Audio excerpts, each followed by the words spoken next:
பண்பார்ந்த எனதருமை யூடியூப் நேயர்களுக்கு வணக்கம். இதுவும் ஒரு முக்கியமான பதிவு தான். எல்லாருடைய மனிதருடைய வாழ்க்கையிலும் 2 கிரகங்களால் நாம் என்ன சொன்னோம்னா அதற்கு ரெமிடியே என்ன சொன்னாலும் கிடையாதுன்னு தான் சாஸ்திரம் சொல்லும். ரெமிடி கிடையாது. அந்த 2 கிரகம் சனியும் கேதுவும் தான். அப்ப இந்த 2 கிரகத்திற்கும் அதோடைய தாக்கங்களிலிருந்து நாம் தப்பித்துக் கொள்வதற்கு சனி கேது, இதிலிருந்து தாக்கத்திலிருந்து தப்பிக்கணும். ஜாதகத்துல சனி கெட்டு போனவர்கள், ஜாதகத்தில் கேது தொந்தரவு படுத்தக்கூடியவர்கள், இதை நல்லா புரிஞ்சுக்கிடுங்க.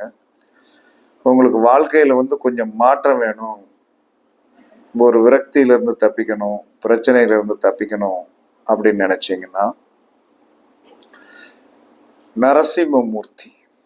நரசிம்மமூர்த்தி எல்லா கோயில்களிலும் இருக்கும். இல்லைன்னா நரசிம்மமூர்த்தி படத்தை ஒன்று ரெடி பண்ணுங்க. நரசிம்மமூர்த்தியுடைய படத்தை ஒன்று ரெடி பண்ணுங்க.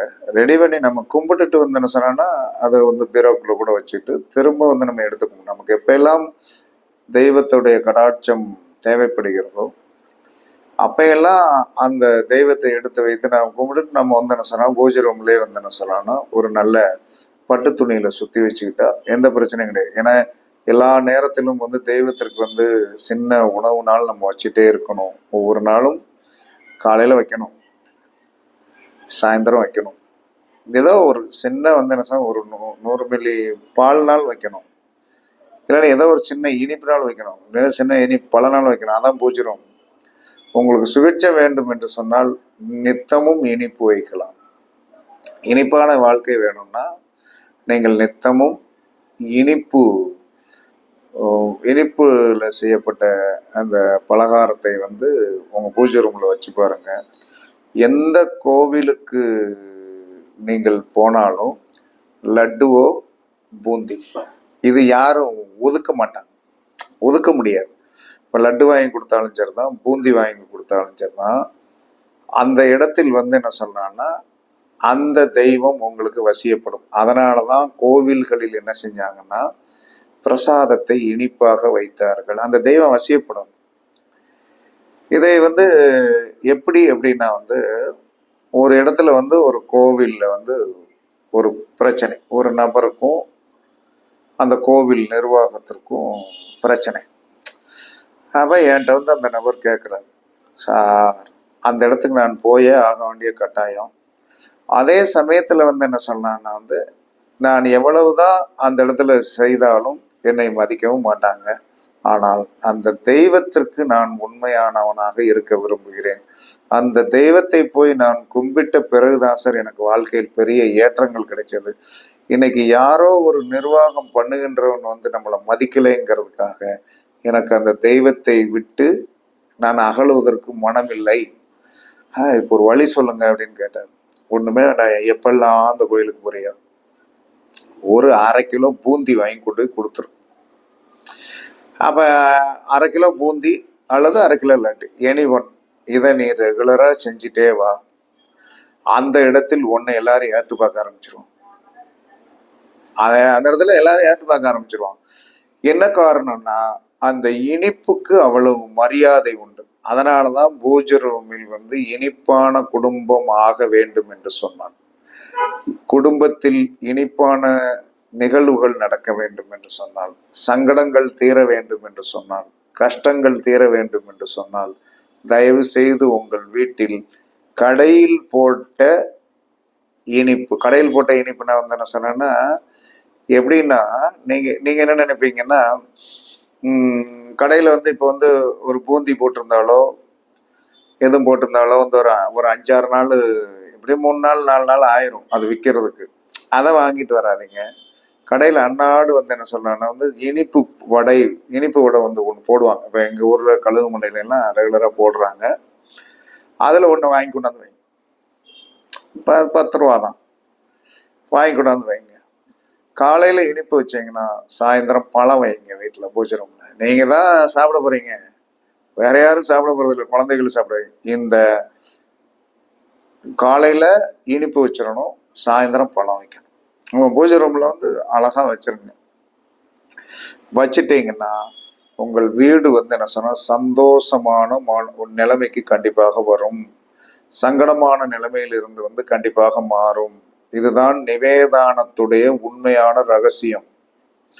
ஒரு குழந்தைக்கு வந்து எப்படி வந்து ஒரு மிட்டாய் வாங்கி கொடுத்தால் கடக்குன்னு வாயில விட்டு என்ன செய்யணும், சாக்லேட் போட்டு நல்லா மென்னு வந்து என்ன சொன்னா வந்து அடுத்த தடவை நம்ம வரும்போது அந்த குழந்தை நம்மளை பார்த்து ஏறிட்டு பார்க்கும். ஒரு நாய்க்கு வந்து பிஸ்கட் போட்டீர்கள் என்று சொன்னால் மறுநாள் நாய் உங்கள் பின்னாடி வரும். அதுக்காக தெய்வத்தை நான் நாயின்னு சொல்லல. காரணம் வந்து என்ன சொல்லணும், ஒரு உதாரணத்தை நம்ம எடுத்து காட்ட வேண்டிய நிலைமைக்கு தள்ளப்பட்டு விட்டோம் அல்லவா. அப்ப ஒரு கடைக்கு நீங்க ரெகுலரா போய் ஒரு வியாபாரம் வாங்க, உங்கள் மேல் மரியாதை வந்துவிடும், வந்துடும். போனீங்கன்னா வாங்க, அடுத்த செகண்ட் என்ன செய்ய, யார் நின்றுட்டு இருந்தாலும் அடுத்த செகண்ட் நமக்கு அந்த வேலையை செய்வார்கள். அந்த மாதிரி தெய்வங்களை நீங்கள் வசியப்படுத்த தெரிந்து கொள்ள வேண்டும், மனிதர்களையும் வசியப்படுத்த தெரிந்து கொள்ள வேண்டும். அப்படி இருந்தால் வெற்றி பெறுவீர்கள். அந்த நிலைமையில் நம்ம நரசிம்மமூர்த்தியை பத்தி சனியோடைய தாக்கமும் கேதுவுடைய தாக்கமும் குறைவதற்கு பேச நினைச்சேன். எப்பயுமே நம்ம சாதத்துல வந்து கலவையாத்தான் இருக்கும். ஆமா, அவதான் ஒரு கருத்தை மட்டும் பேசக்கூடாது, ஒரு கருத்துக்குள் 4 கருத்து இருக்கணும். அப்பதான் மக்களுக்கு வந்து ஒரு வீடியோவை பார்த்துட்டு வந்து 4 கருத்தை எடுத்துருவாங்க. எடுத்து வந்து பயன்படுத்தட்டும், எல்லாரும் நல்லா இருக்கணும்னு தானே நம்மளுடைய எண்ணமே. அப்ப இந்த நரசிம்மமூர்த்தி படத்தை வீட்டுல வச்சுக்கிடுங்க. வச்சுட்டு வந்து என்ன சொல்லலாம்னா வந்து மாலை 6 மணியிலிருந்து 6:40 வரை நரசிம்மமூர்த்தியுடைய காலம். என்ன காரணம்னா அவர் அந்தி சாய்கின்ற நேரத்தில் தான் அந்த இரணிய வதத்தை பண்ணினார்.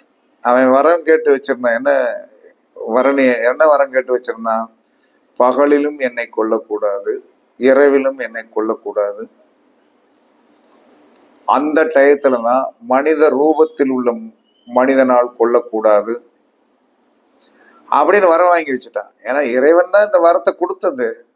ஆனால் அவன் கொடுத்த விட்டு அட்டுழியம் பண்றதுனால உலகத்தில் நாராயணனை மதிக்காமல் இரணியாய நமக அப்படின்னு சொல்ல வச்சவன் அவன் பிள்ளைய அவனுக்கு எதிரியாக வந்துருச்சு. அப்ப அவர் இரணிய வதத்தை பண்ணிய காலம் அந்தி சாய்கின்ற நேரம் 6 to 6:40. அப்ப இந்த சனியோடைய தாக்கத்தையும் கேதுவுடைய தாக்கத்தையும், சனியோடைய தாக்கத்தை குறைப்பதற்கு முதல்ல சொல்லிடுறேன், கேதுவுடைய தாக்கத்தை குறைப்பதற்கு அடுத்து சொல்றேன். அப்ப சனியோடைய தாக்கம் குறைய உங்களுடைய வயது எத்தனைன்னு இப்ப பாருங்க.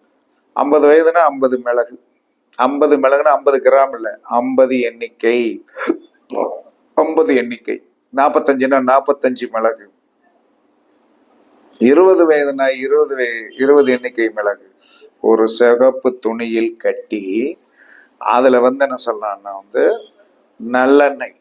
நல்லெண்ணெய் ஊத்தி அதுல இந்த சிவப்பு துணியை உள்ள வச்சு திரி போட்டு வந்து என்ன சொன்னா தீபம் போட்டு வர சனி எவ்வளவு பெரிய தாக்கம் இருந்தாலும் சனி குறைஞ்சிருவார், கண்டிப்பா குறைஞ்சிருவார். என்ன காரணம்னா சனிக்கு வந்து பக்தி பிடிக்கும். பக்தியோடு நீங்கள் போய் வந்து சனீஸ்வர பகவான்ட்டு மண்டாடுங்க. அவர் அந்த பக்தி உள்ள மனிதனுக்கு வந்து என்ன சொன்னா கண்டிப்பாக பிரச்சனையை கொடுக்க மாட்டார்.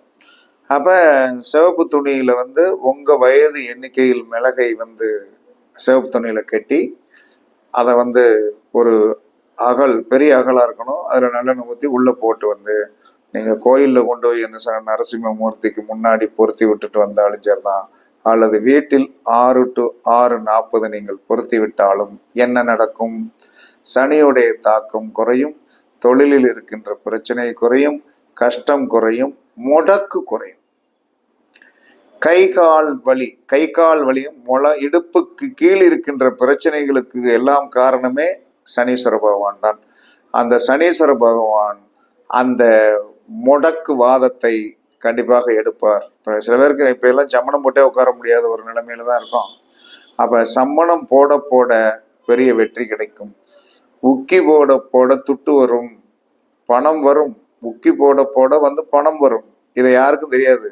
அப்ப காலையில வந்து என்ன சொன்னா ஒரு 21 உக்கி போட்டுட்டு நீங்க வேண்டிக்கிடுங்க. 21 உக்கி போடுங்க, வேண்டிக்கிடுங்க. அப்ப 21 உக்கி, 21 தடவை மந்திரம், 21 உக்கி யார் ஒருத்தர் போட்டாலும் கண்டிப்பாக அவர்களுடைய பண வருவாயில் இருக்கின்ற தடைகளை நீக்கிடும். உக்கிக்கு தோப்புக்கரணம் போடுறதுக்கு அவ்வளவு மரியாதை உண்டு. அப்ப நரசிம்மூர்த்திக்கு 6 to 6:40 தன் வயது அளவு மிளகை எண்ணிக்கையில் எடுத்து சிவப்பு துணியில் கட்டி நல்லெண்ணெய் தீபத்தில் போட்டு விளக்கு பொருத்தி விடுங்க. 40 நிமிஷம் எரிஞ்சா போதும். 40 நிமிஷத்துக்கு மேல வந்து நீங்க வந்து நீட் பண்ணிருங்க. விளக்கு குளிர வச்சிடலாம். இதை ரெகுலரா போட்டாலும் சரிதான், ரெகுலரா போடுங்க. இல்ல வந்து உங்களுக்கு கிழமை என்பது உங்க வீட்டுல 4 பேர் இருந்தீங்கன்னா 4 பேர் கிழமையில, பிறந்த கிழமையில ஒரு கிழமையில போடுங்க, உங்க கிழமையில போடுங்க. ஏதோ ஒண்ணு செஞ்சுட்டே வாங்க. செய்தால் முடக்கம் என்பது குறையும். அதற்கடுத்து கேது பகவான். இவரெல்லாம் சாதாரண, நீங்க கேது பகவானை பத்தி சாதாரணமா நினைச்சிடாதீங்க. கொடுமையிலையும் கொடுமைப்படுத்துறவங்க. அதாவது என்ன சொல்ற, முட்டுச்சந்தில விட்ட மாதிரி. அப்ப இந்த கேது பகவானை வந்து, கேது பகவானுடைய தாக்கத்தை வந்து சில பேர்லாம் 2ல கேது, 10ல கேது, 4ல கேது, இவர்களுக்கு இந்த கேது பகவானுடைய தொந்தரவு எப்பயுமே உண்டு. ஆமா, அவன் 2ஆம் இடத்துல உட்கார்ந்தா வந்து என்ன சொன்னான்னா அறிவு ஜீவியா இருப்பான். வாக்கு பலிதம் பயங்கரமா இருக்கும், நல்லா இருக்கும். 10ல கேது இருந்தா மந்திர சித்து பயங்கரமா வரும். ஆனால் இவன் மந்திரத்தை வந்து என்ன சொன்னாங்க, எல்லோரும் வாங்கி விட்டு 10 பைசா இவனுக்கு கொடுக்காம இவனை வரைக்கும், நான் இத்தனை அறிவுள்ள கல்வியை படித்திருக்கிறேனே, நான் இவ்வளெல்லாம் படிச்சிருந்தேன் சொன்ன, எவ்வளவு நான் தெளிவாக பேசினாலும் குப்பை தொட்டிக்காரங்கிட்ட போய் வந்து எல்லாம் கேட்கிற மக்கள் என்னிடம் யாரும் கேட்கவே வரலையே, நான் கஷ்டப்படுறேனே அப்படின்னு சொல்லிட்டு வந்து ரொம்ப விரக்தி ஆகிற கேஸ் இவங்க தான். அப்ப இதுக்கு என்ன வந்து நாம் வந்து வாழ்க்கையில் வந்து வாழ்வியல் பரிகாரம், சாதாரண ஒரு வாழ்வியல் பரிகாரம் தான். அப்ப இந்த வாழ்வியல் பரிகாரம் என்பது என்ன அப்படின்னா, வெள்ளருக்கில் செய்யப்பட்ட பிள்ளையார். இப்ப கதர் ஸ்டோர்கள்ல கிடைக்குது வெள்ளருக்கில் செய்யப்பட்ட பிள்ளையார். ஆனா உண்மையாகவே அது வெள்ளருக்கில் செய்யப்பட்டதா அப்படிங்கிறத நீங்க வந்து பரீட்சித்து பார்த்து வாங்கணும். அது உங்களுடைய கடமை தான்.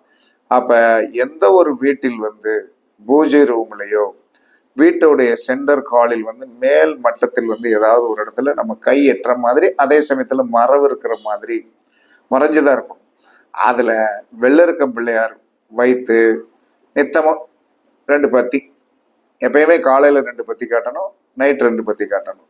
இத வந்து காட்டி வந்தீர்கள் என்று சொன்னால் கேதுவுடைய தொந்தரவு வந்து பயங்கரமாக, இன்னைக்கு கேதுவுடைய தொந்தரவு பயங்கரமா இருக்குது. அந்த கேதுவுடைய தொந்தரவு கிடைத்து தொந்தரவு வந்து குறைந்து சுபிட்சமான ஒரு சூழ்நிலைக்கு வருவதற்குண்டான வாய்ப்புகள் வந்து கண்டிப்பாக உண்டு. அப்ப வெள்ளருக்கு விநாயகருக்கு கேது கட்டுப்படுவார். கேது கண்டிப்பா கட்டுப்படுவார். இதுல நீங்க எந்த மாற்றமே வைக்க வேண்டாம். அதனால உறுதியாக வந்து கேது கட்டுப்படுவாரு. அதனால வெள்ளருக்கு விநாயகர் இதெல்லாம் பரிச்சித்து பார்க்கப்பட்ட ஒன்று. கொஞ்சம் வந்து என்ன சொன்னா, ஒரு இடத்துல ஒரு இரிட்டேஷன் இருக்குன்னு வைங்களேன். எப்ப பார்த்தாலும் ஒரு ஆபீஸ் போனா ஏதாவது ஒரு டென்ஷன் எவனாச்சும் ஆக்கிடுறான்.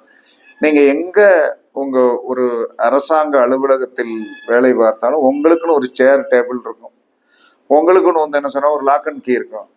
அடியில நீங்க வந்து என்ன சொன்னாலும் உள்ள வந்து அந்த லாக் அண்ட் கீல வந்து ஒரு வெள்ளருக்கு விநாயகர் இவ்வளவு நேரத்துக்கு வச்சுட்டீங்கன்னா உங்களுக்கு அந்த இரிட்டேஷன் வராது, அந்த டென்ஷன் வராது. உங்களை யாரும் டென்ஷன் ஆக்க மாட்டாங்க, நீங்கள் டென்ஷன் ஆக மாட்டேன். இது ஏன்னா எனக்கு 2ல கேது.